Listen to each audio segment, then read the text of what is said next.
வணக்கம். ஆகாஷ்வாணி திருச்சிராப்பள்ளி. மாநில செய்திகள் வாசிப்பவர் சாந்தி ரமேஷ். தலைப்புச் செய்திகள். தமிழக சட்டப்பேரவை தலைவராக திரு ஜே.சி.டி. பிரபாகரும் துணைத் தலைவராக திரு ரவிசங்கரும் இன்று பொறுப்பேற்றனர். பேரவையின் மாண்பையும் கண்ணியத்தையும் காக்கும் பொறுப்பு பேரவைத் தலைவருக்கு உள்ளதாக முதலமைச்சர் ஜோசப் விஜய் கூறியுள்ளார். செவிலியர்களும் சுகாதார பணியாளர்களும் தேச நலனுக்காக அளப்பரிய சேவையாற்றுவதாக குடியரசுத் தலைவர் திருமதி திரௌபதி முர்மு புகழாரம் சூட்டினார். இளநிலை மருத்துவ படிப்பு சேர்க்கைக்கான நீட் நுழைவுத் தேர்வு ரத்து செய்யப்பட்டுள்ளது.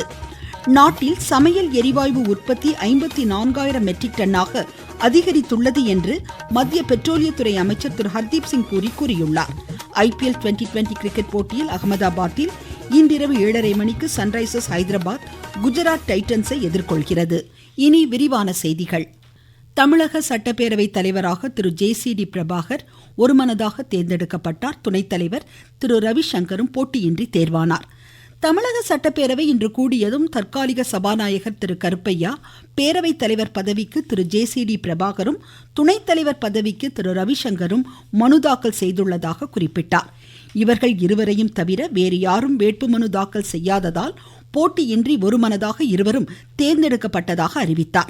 இதனைத் தொடர்ந்து அவை முன்னவர் திரு செங்கோட்டையனும் எதிர்க்கட்சி தலைவர் திரு உதயநிதி ஸ்டாலினும் பேரவைத் தலைவராக தேர்ந்தெடுக்கப்பட்ட திரு ஜே.சி.டி. பிரபாகரை கைப்பிடித்து அழைத்து சென்று இருக்கையில் அமர வைத்தனர். பின்னர் அவை நடவடிக்கைகளை தொடங்கிய திரு ஜே.சி.டி. பிரபாகர் பேரவைத் தலைவரையும் துணைத் தலைவரையும் முதலமைச்சர், எதிர்க்கட்சி தலைவர் உள்ளிட்ட அனைத்து சட்டமன்ற கட்சி தலைவர்களும் வாழ்த்தி பேசுவார்கள் என்று அறிவித்தார். தொடர்ந்து பேசிய முதலமைச்சர் திரு ஜோசப் விஜய், பேரவையின் மாண்பையும் கண்ணியத்தையும் காக்கும் பொறுப்பு சட்டப்பேரவை தலைவருக்கு உள்ளதாக குறிப்பிட்டார். சட்டப்பேரவை நடவடிக்கைகள் சீராக செம்மையாக நடைபெற வேண்டும் என்று வலியுறுத்திய அவர், ஒரு கட்சியில் ஒரு உறுப்பினர் இருந்தாலும் அவரது கருத்துக்கு மதிப்பளிக்கப்படும் என்றார். பின்னர் வாழ்த்தி பேசிய எதிர்க்கட்சி தலைவர் திரு உதயநிதி ஸ்டாலின், பேரவைத் தலைவர் நடுநிலைமையுடன் செயல்பட வேண்டும் என்று கேட்டுக்கொண்டார். திமுக ஆக்கப்பூர்வமான எதிர்க்கட்சியாக செயல்படும் என்றும் பேரவையில் ஆரோக்கியமான விவாதங்களுக்கு இடமளிக்க வேண்டும் என்றும் குறிப்பிட்டார். அஇஅதிமுக சார்பில் திரு எடப்பாடி கே பழனிசாமி, திரு எஸ்.பி. வேலுமணி ஆகியோர் வாழ்த்து தெரிவித்தனர். காங்கிரஸ், மார்க்சிஸ்ட் கம்யூனிஸ்ட், இந்திய கம்யூனிஸ்ட், இந்திய யூனியன் முஸ்லிம் லீக், மதிமுக, கொங்கு மக்கள் தேசிய கட்சி, மனிதநேய ஜனநாயக கட்சி, மனிதநேய மக்கள் கட்சி, பாமக, தேமுதிக, பிஜேபி சார்பில் அக்கட்சியின் சட்டமன்ற தலைவர்கள் வாழ்த்தி பேசினார்கள். இதனைத் தொடர்ந்து பேசிய அவைத்தலைவர் திரு ஜே.சி.டி. பிரபாகர், சட்டப்பேரவையில் ஆளும் கட்சிக்கும் எதிர்க்கட்சிக்கும் சம வாய்ப்பும் உரிமையும் வழங்கப்படும் என்று உறுதியளித்தார். அவையின் மாண்பை பாதுகாத்து தரமான விவாதங்களுக்கு இடமளிப்பதன் முக்கியத்துவத்தையும் அவர் எடுத்துரைத்தார். வாழ்த்துரை வழங்கிய அனைவருக்கும் அவர் நன்றி தெரிவித்துக் கொண்டார். துணைத் தலைவர் திரு ரவிசங்கரும் வாழ்த்திய அனைவருக்கும் நன்றி தெரிவித்தார். இதனிடையே தமிழக சட்டப்பேரவையில் தவிக அரசின் மீது நம்பிக்கை கோரும் தீர்மானம் நாளை இடம்பெறுகிறது. தமிழ்நாட்டில் பொதுமக்கள் நலன் கருதி வழிபாட்டு தலங்கள், கல்வி நிலையங்கள், பேருந்து நிலையங்கள் அருகே 500 மீட்டர் வரை அமைந்துள்ள 717 மதுபான சில்லறை விற்பனை கடைகளை 2 வாரங்களுக்குள் மூடுமாறு முதலமைச்சர் திரு விஜய் ஆணை பிறப்பித்துள்ளார். தமிழ்நாடு மாநில வாணிப கழகத்தால் செயல்படும் 4765 மதுபான கடைகளில் இவற்றை கண்டறிந்து தேவையான நடவடிக்கைகளை மேற்கொள்ளவும் அவர் உத்தரவு பிறப்பித்துள்ளார். அசாம் மாநில முதலமைச்சராக பிஜேபி மூத்த தலைவர் திரு ஹிமந்த பிஸ்வா சர்மா தொடர்ந்து 2வது முறையாக இன்று பதவியேற்றார். குவஹாட்டியில் நடைபெற்ற விழாவில் அம்மாநில ஆளுநர் திரு லக்ஷ்மண் பிரசாத் ஆச்சாரியா அவருக்கு பதவி பிரமாணமும் ரகசிய காப்பு பிரமாணமும் செய்து வைத்தார். பிரதமர் திரு நரேந்திர மோடி, மத்திய அமைச்சர்கள் திரு அமித்ஷா, திரு ராஜ்நாத் சிங் உள்ளிட்டோர் இதில் பங்கேற்றனர்.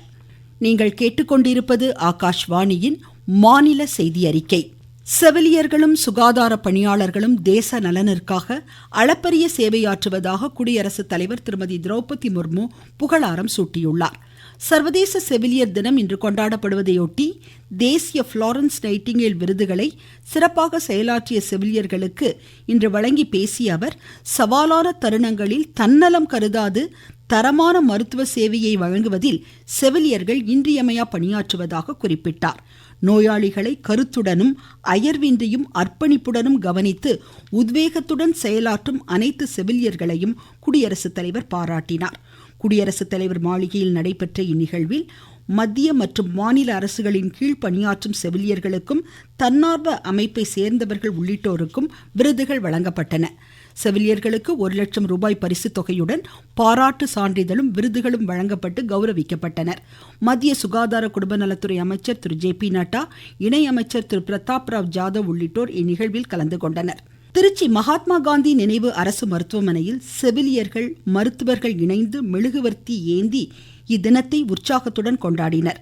நெல்லை அரசு மருத்துவக் கல்லூரி மருத்துவமனையில் நடைபெற்ற பேரணியில் 500க்கும் மேற்பட்ட செவிலியர் பங்கேற்று மெழுகுவர்த்தி ஏந்தி புளோரன்ஸ் நைட்டிங்கேல் உருவப்படத்திற்கு அஞ்சலி செலுத்தியதாக எமது செய்தியாளர் கூறுகிறார்.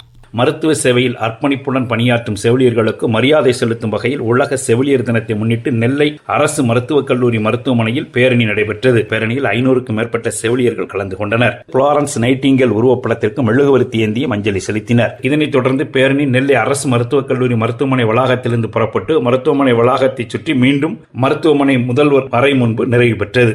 நெல்லையிலிருந்து திருமலைக்குமார். திருப்பூரில் செவிலியர்களின் சேவையை போற்றும் வகையில் உறுதிமொழி ஏற்கப்பட்டு விழிப்புணர்வு பேரணி இன்று நடைபெற்றது. 500க்கும் மேற்பட்ட செவிலியர் பயிற்சி பள்ளி மாணாக்கர் இதில் பங்கேற்றனர்.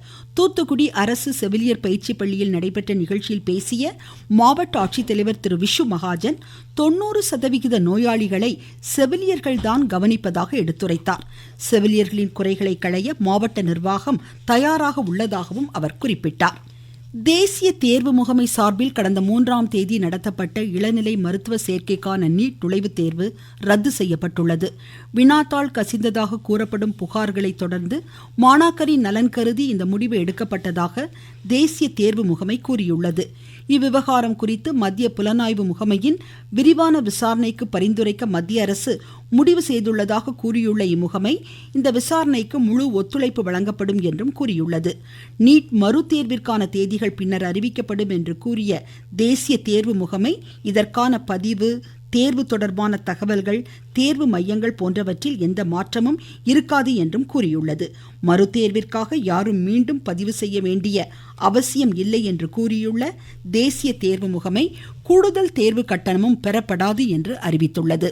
உள்நாட்டில் சமையல் எரிவாயு உற்பத்தி 36,000 மெட்ரிக் டன்னிலிருந்து 54,000 மெட்ரிக் டன்னாக அதிகரித்துள்ளது என்று மத்திய பெட்ரோலியம் எரிவாயுத்துறை அமைச்சர் திரு ஹர்தீப் சிங் பூரி கூறியுள்ளார். புதுடெல்லியில் வருடாந்திர வர்த்தக உச்சி மாநாட்டில் இன்று உரையாற்றிய அவர், மேற்காசிய நெருக்கடியின் மத்தியில் வெளிநாடுகளிலிருந்து இறக்குமதியை சாராமல் இந்நடவடிக்கையை இந்தியா மேற்கொண்டுள்ளதாக குறிப்பிட்டார். மதுரை மாவட்டத்தில் தனியார் மற்றும் அரசு உதவி பெறும் பள்ளி வாகனங்களின் பராமரிப்பிற்காக 16 அம்ச நடைமுறைகள் பின்பற்றப்படுவதாக மாவட்ட ஆட்சித்தலைவர் திரு பிரவீன்குமார் தெரிவித்துள்ளார்.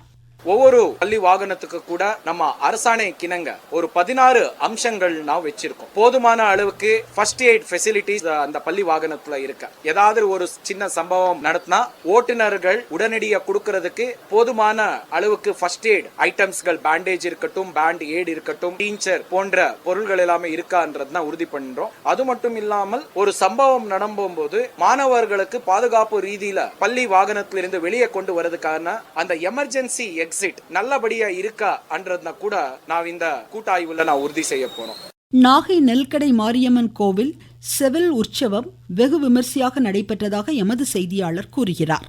நாகப்பட்டினம் நகராட்சி மையப்பகுதியில் அமைந்துள்ள 400 ஆண்டுகள் பழமை வாய்ந்த புகழ்பெற்ற நெல்லுக்கடை மாரியம்மன் கோவிலின் செடில் உற்சவம் சிறப்பாக நிறைவடைந்தது. குழந்தைகளின் செடில் மரத்தில் ஏற்றி தங்கள் நேர்த்திக்கடன் நிறைவேற்றியுள்ளனர். செடிலில் எழுந்தருளியுள்ள காத்தவராயன் நாகப்பட்டினத்தின் 4 வீதிகளிலும் பக்தர்கள் முழக்கத்துடன் வீதி விழா எடுத்து செல்லப்பட்டார். வீதி விழா நிறைவில் கோவிலை வலம் வந்து திரும்பினார்கள். இந்த ஆண்டு 5000க்கும் மேற்பட்ட குழந்தைகள் செடில் உற்சவத்தில் பங்கேற்று செடில் சுற்றி வந்தது தங்கள் நேர்த்திக்கடன் நிறைவேற்றிக் கொண்டனர். 4 வீதிகளிலும் பக்தர்கள் காத்தவராயனுக்கு அவல், பொறிகடலை உள்ளிட்ட பொருட்களை வைத்து அர்ச்சனை செய்து பக்தியுடன் இறைவனை வழிபட்டனர். நாகையிலிருந்து செல்வன் ஜெபராஜ். தென்மேற்கு பருவமழை தெற்கு வங்கக்கடல், அந்தமான் கடல் பகுதிகள், நிக்கோபார் தீவு பகுதிகளில் இந்த வார இறுதியில் தொடங்கக்கூடும் என்று சென்னை வானிலை ஆய்வு மையம் தெரிவித்துள்ளது.